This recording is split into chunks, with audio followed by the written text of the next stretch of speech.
प्रेरणा कथा। मरना चाहता था। परीक्षा में असफल हो जाने के बाद उस बालक के मित्र उसका मजाक उड़ा रहे थे। उस बालक को गहरा आघात पहुंचा था अपने फेल होने के कारण और अपने साथियों के व्यवहार के कारण। वो काफ़ी तनाव में रहने लगा था। उसने आगे पढ़ाई भी छोड़ दी और खाना पीना भी बंद कर दिया। कभी बहुत जिद करने पर थोड़ा बहुत खा लेता था। वो घर के एक कोने में गुमसुम बैठा रहने लगा था। उसके माता पिता ने उसको प्रोत्साहित करने के लिए कई बार उसको कहा कि एक बार परीक्षा में सफल हो जाना कोई बहुत बड़ी बात नहीं थी, इसलिए उसको परेशान नहीं होना चाहिए था। माँ बाप चिंतित थे कि उनका बेटा कब तक ऐसे ही बैठा रहेगा।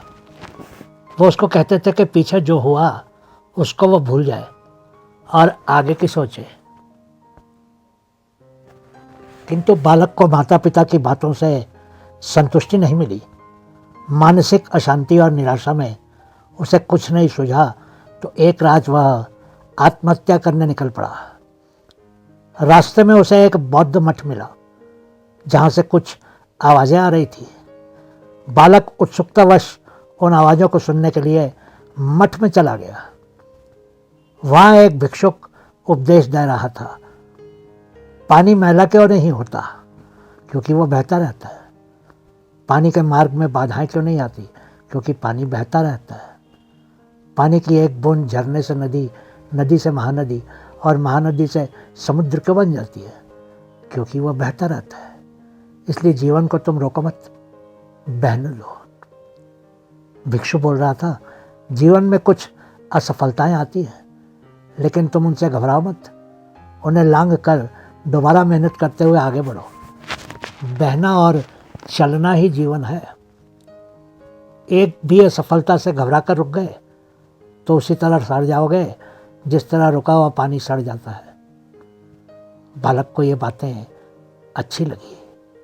अब उसका खोया हुआ आत्मविश्वास लौटने लगा। उसने ठान लिया कि अब वह निराश नहीं होगा और जीवन में आगे बढ़ेगा। यही बालक बड़ा होकर अपने देश वियतनाम का राष्ट्र नायक बना। उसका नाम था हो ची मिन। दोस्तों, हमारी ये छोटी छोटी कहानियाँ अपने बच्चों को और छोटे भाई बहनों को भी सुनाइए और हो सके तो अपने दोस्तों के साथ भी साझा कीजिएगा। हम आपके आभारी रहेंगे। धन्यवाद।